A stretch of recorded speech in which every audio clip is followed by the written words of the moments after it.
Let me bring in my friend Brian Murphy, WRAL Sports Investigative Reporter. Excuse me, for those people who are looking, like, why does Gold have two peaches on the desk in front of him? I love a good peach. Brian. I want to talk this golf thing, man. Holy cow. I'll be more than happy to talk about it. I've already done a Zoom conversation with News. I told them you could just punch up the show because we're going to be talking about this for the first few minutes. All right, we'll get back to LIV, but let me ask you this question, because I know that we are poised to have a vote in the state legislature in the House on the sports wagering bill. So give me the latest. Where are we? Yeah, 2 o'clock, the House is going to vote. We all think they're going to vote to concur with the Senate changes to House Bill 347, the sports wagering bill. They'll have to vote again tomorrow. Again, another quirk because this is a revenue bill and it increases taxes or has a tax component to it.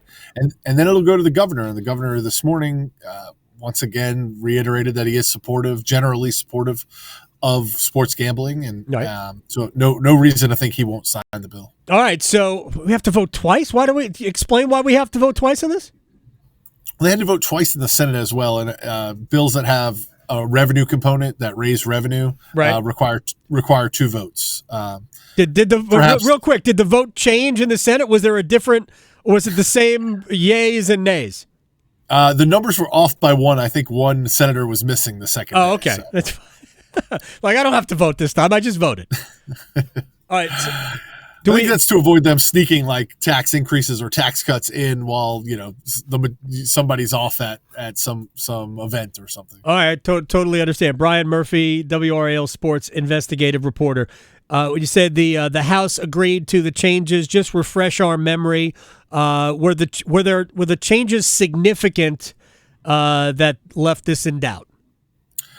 I don't know if it left it in doubt, but there were significant changes. They upped the tax rate from 14% to 18%. They added in-person betting at sports books around the state, including possibly PNC Arena.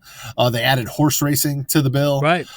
So there were some pretty significant changes made. They added a couple more schools, including East Carolina and Appalachian State, to the schools that get money, the athletic departments that get money from the revenue. So significant changes to the bill, but I think they were working with the House all along.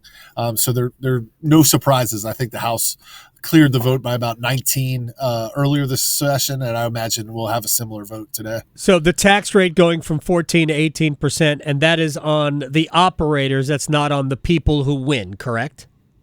Correct. That's on we're the all operators. Going to win. We're all going to win all of our bets, Brian. You will have to pay taxes on your winnings. I think it's if you win $600 or more, you will have to file some taxes on that. But no, the 18% is on the operator's gross gaming revenue. So that's money taken in minus winnings paid out. And importantly, in the Senate bill, they did away with deductions for promotions and credits. So we may see less lucrative credits in North Carolina or promotions, bet $5, win $150 that you see on TV all the time. Right. We may have less of that in the state because they did away with they can no longer write those off on their taxes. My guess, and we're talking with Brian Murphy, WRAL Sports Investigative Reporter, is that the operators understand the long game here. We'll still see those. Maybe they just last for a shorter period of time. But when we do finally get mobile and in-person wagering in the state, I think we'll see those at least for a period of time. We're still targeting early January for a start? Yeah, so the bill that's another change in the bill. It can start no sooner than January 8th, 2024. But they have given the Lottery Commission up to a year from when the bill becomes law to get sports gambling live in the state. So we could be looking at like mid-June or early June of 2024. I don't think it'll take that long, but there is some wiggle room built into the bill to give the Lottery Commission time to get all the regulations in place, to sort through all these applications they're going to get, to award the licenses, et cetera, et cetera. Why? Why?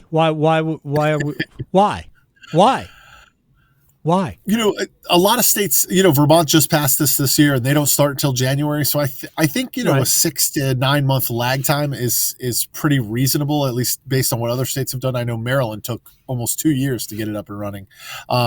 You would think yeah, I know they don't want to give anybody a head start in the market. The other thing is this added to the application that if you partner with a entity, so if you partner with PNC Arena, you partner with the Hurricanes, that has to be marked on your application. And I do wonder if it's going to take time to get those partnerships put together before they can submit their applications. I don't know. I think we're all guessing at this point. I know lawmakers want to get it up and running as soon as possible.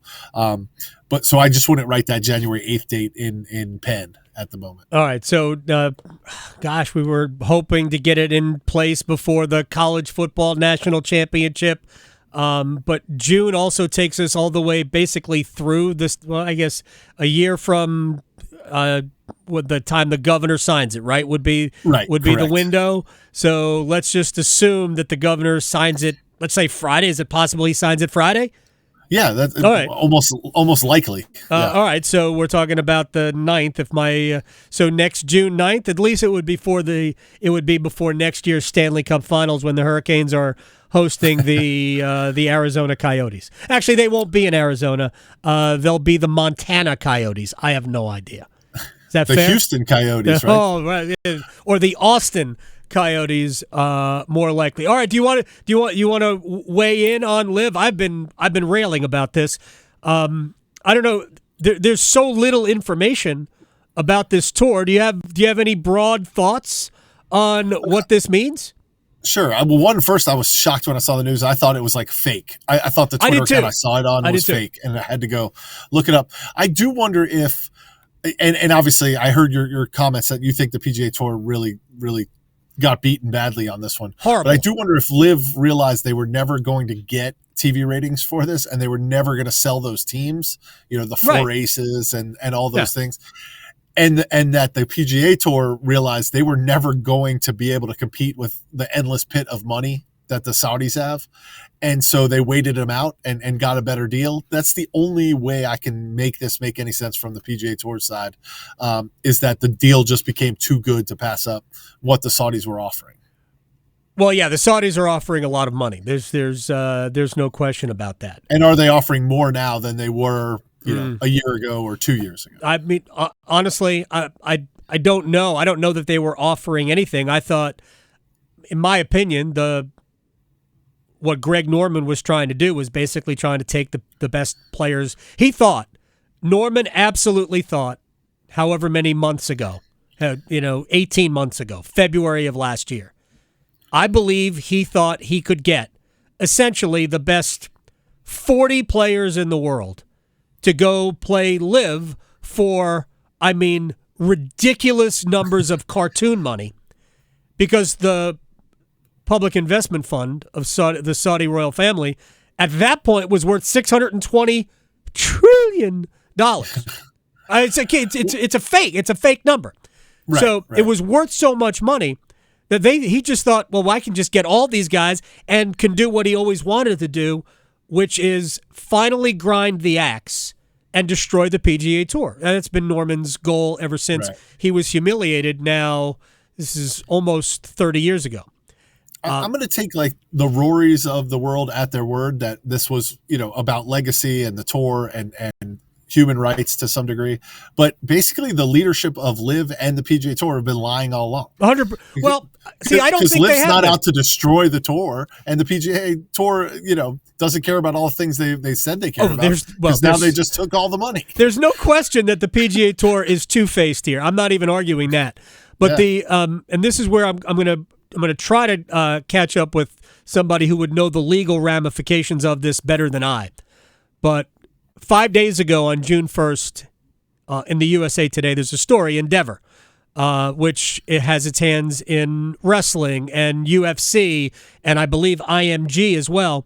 And they were basically working on a deal to put $1 billion of investment into LIV Golf, essentially allowing the Saudis to back away some from, because that was obviously hanging over everybody was the Saudi angle to this. And the PGA Tour discouraged them from doing so. Now, if I'm being sued if I have an antitrust lawsuit filed against me and I am discouraging a client from investing in a competitor, I just don't know how you survive that. So I think, because we have no idea what the structure is, I think this is about legal avoidance and nothing else. That's why the players had no clue today, right, until it happened. I can't imagine the PGA Tour or the Saudis wanted to go through discovery on this. Yeah, probably not. I mean, the Saudis weren't doing it. They weren't opening their books, and the PGA Tour would have had to. But as long as it can't be proven that you are. Like, what were they going to get the PGA Tour? Maybe some tax avoidance or some tax shenanigans. But as long as you weren't discouraging and conspiring against a competitor from being a competitor, you were probably okay in terms of antitrust. And now, I guess not. I also want to know when Rory got wind of this, or when Tiger got wind of this, because they have started to change their tune a little bit. They've not been as vocal about it, and I wonder if the rank and file got a heads up 1 minute before, but I wonder if the top echelon got word, because Rahm earlier this week was talking about how Sergio Garcia should play in the Ryder Cup. I wonder if I believe the that top guys, just because you mentioned the Ryder Cup, I believe that most people thought about that all along. I mean, John Rahm, he wants the European side wants to win. Whether Garcia is good enough to be a valuable part of the European Tour, a European team or not, remains to be seen. But I think Rahm wants to win. So, yeah, Garcia or Ian Poulter can be part of that team going forward, because, they were legendary pieces to their puzzle. Brooks Koepka, Dustin Johnson should both be on the U.S. team. We shouldn't even be having a debate about that, because it should be about the two, one continent and one nation. But I don't believe. I'll be surprised if Rory knew about this. I'll be really surprised. I think he's been tired, frustrated by his play, and tired of talking about it. Yeah, that's my read on it. But I could be wrong. I've been wrong before, Brian. I don't want to tell anybody this, but I have been wrong before. It's fascinating. I can't wait to see sort of what comes out, what it looks like. I'm just not sure anyone has an idea what it's going to look like. You would think that there would be some structure. Nothing. We have no idea what it is. I have no idea how many. Is it one event? Is it just going to be one event? I have no idea. Brian Murphy, WRAL Sports Investigative Reporter, at Murph's Turf on Twitter. Thank you very much, sir, and we'll talk to you very soon. All right. Thanks, Adam.